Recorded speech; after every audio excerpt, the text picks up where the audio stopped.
आढावा। मध्य आणि हार्बर रेल्वे मार्गावर उद्या ब्लॉक असेल। छत्रपती शिवाजी महाराज टर्मिनल्स पासून विद्याविहार आणि सीएसएमटी ते चुनाभट्टी वांद्रे दरम्यान ब्लॉक। काही लोकल विलंबाने धावणार असल्याची माहिती, तर काही लोकल फेऱ्या देखील रद्द होणार।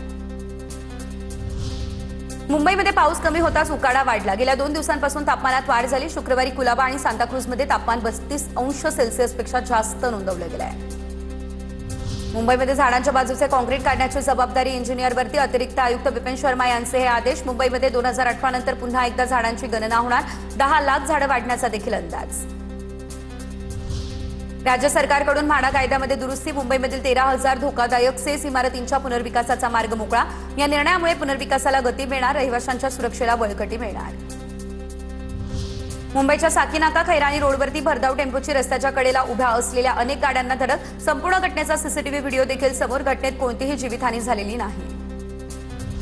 मुंबई विद्यापीठाअंतर्गत 7 जिल्ह्यांमध्ये नवीन वर्षात 12 कॉलेज उघडण्यासाठी परवानगी देण्याचा प्रस्ताव आहे। पारंपरिक अभ्यासक्रमांऐवजी कौशल्य आधारित अभ्यासक्रमांची कॉलेज सुरू करण्यावरती भर।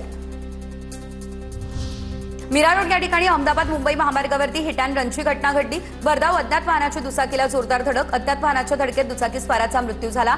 फरार चालकाचा देखील पोलिसांकडून शोध सुरूच। मुंबई गोरेगाव ड्रग ओव्हर प्रकरणामध्ये आरोपपत्र दाखल करण्यात आलं। विद्यार्थ्यांच्या व्हॉट्सअप ग्रुपवरती कॉन्सर्टमध्ये गोळ्या मिळतील असा उल्लेख। या घटनेमध्ये त्यांच्याच बॅचमधील दोघांचा मृत्यू झाला। मुंबई पोलीस दलासाठी 40,000 नवीन शासकीय घरं आणि 93 अत्याधुनिक पोलीस ठाण्यांची उभारणी केली जाईल। मुख्यमंत्री फडणवीस यांची माहिती। पोलिसांना मालकी हक्काची घरं देण्यासाठी आता उच्चस्तरीय समिती स्थापन करण्याची मुख्यमंत्री फडणवीस यांची घोषणा।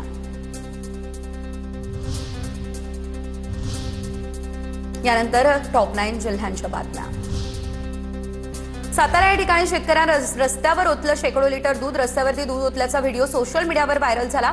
कारवाईच्या भीतीनं दूध रस्त्यावरती ओतल्याची सोशल मीडियातून टीका होतीये, तर दूध खराब झालं त्यामुळे रस्त्यावर ओतलं असा शेतकऱ्यांचा दावा। जालन्याच्या गोलापांगरी या गावामध्ये हजारो रुपये खर्च करून पेरलेलं बियाणं उगवलंच नाही। बोगस बियाणे विक्री करणाऱ्यांवरती कारवाई करण्याची मागणी। कृषी विभागाचे अधिकारी शेतात आले नाही, शेतकऱ्यांचा आरोप। सांगलीमध्ये अनुदानित ट्रॅक्टर भाडेतत्वावर देण्याचा उद्योग समोर, तर नांदेड जालना समाज कल्याण विभागाच्या माध्यमातून शेतकऱ्यांना ट्रॅक्टर। स्वाभिमानी स्वराज्य संघटनेकडून घोटाळा समोर, 14 ट्रॅक्टर विक्री करण्यात आल्याचाही आरोप।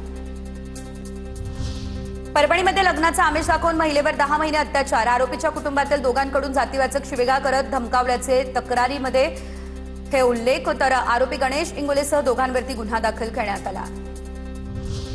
छत्रपती संभाजीनगर या ठिकाणी एका बंगल्यावरती गुन्हे शाखेचा छापा। कोट्यवधींची रोकड, सोने चांदी आणि कागदपत्रांची तपासणी। पहाटे 5 वाजेपासून मध्यरात्रीपर्यंत ही कारवाई सुरू। कोल्हापूरच्या गारगोटी रोडवरील शेळेवाडीमध्ये अपघात। कारवरील चालकाचा ताबा सुटला। कार ओढ्यामध्ये कोसळली। कारमधील 6 जणांना कोल्हापूर जिल्हा आपत्ती व्यवस्थापन विभागाच्या कर्मचाऱ्यांनी सुखरूप बाहेर काढलं। पालकमंत्री आबिटकरांनी घटनास्थळी धाव घेत मदत कार्याची माहिती देखील घेतली। पालघरच्या केळवे रोडमध्ये पुराच्या रौद्ररूपाचा धक्कादायक व्हिडिओ समोर आलेला आहे। छतावरती मृतदेह घेऊन बसलेल्या कुटुंबाचा व्हिडिओ व्हायरल झालाय। पुराचं पाणी ओसरल्यानंतर स्मशानभूमीमध्ये अंत्यसंस्कार करण्यात आले। साताऱ्यामध्ये घरात डोकावल्याच्या संशयावरून पर्यटकाची हत्या करण्यात आली आहे। अक्षय जाधव नावाच्या पर्यटकाला लाथाबुक्क्यांनी चिखलात तुडवून निर्गुण हत्या केली। हत्येप्रकरणी 4 आरोपींना पाचगणी पोलिसांनी अटक केली आहे।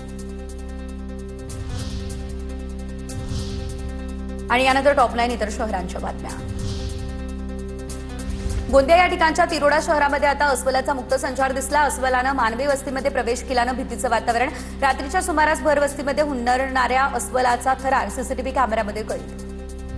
अपर तहसील कार्यालयाच्या मागणीसाठी आता जालना तालुक्यातल्या सेवली ग्रामस्थांचं आमरण उपोषण। उपोषणाचा आजचा 5वा दिवस। दखल न घेतल्यानं सेवली ग्रामस्थांचा आक्रमक पवित्रा।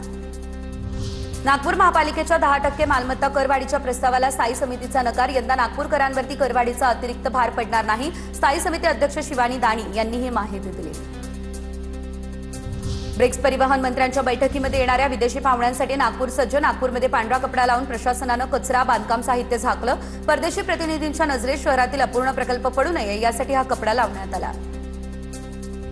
निर्माणाधीन रस्त्याच्या कामामध्ये फसला आयशर ट्रक। भंडाऱ्याच्या जिल्हाधिकारी कार्यालयासमोरची ही घटना आणि या ठिकाणी वाहतुकीचा यामुळे खोळंबा झाला।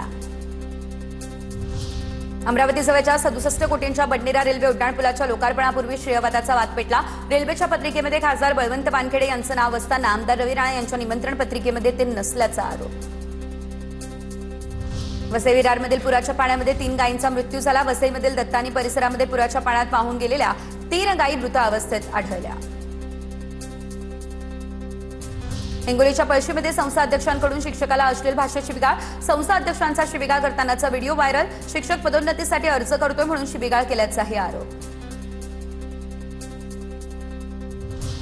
भाताच्या लागवडीदरम्यान सर्पदंशानं महिलेचा मृत्यू. भंडाऱ्याच्या बेटाळा गावातली घटना. रीना ठवकर असं सर्पदंशानं मृत पावलेल्या महिलेचं नाव.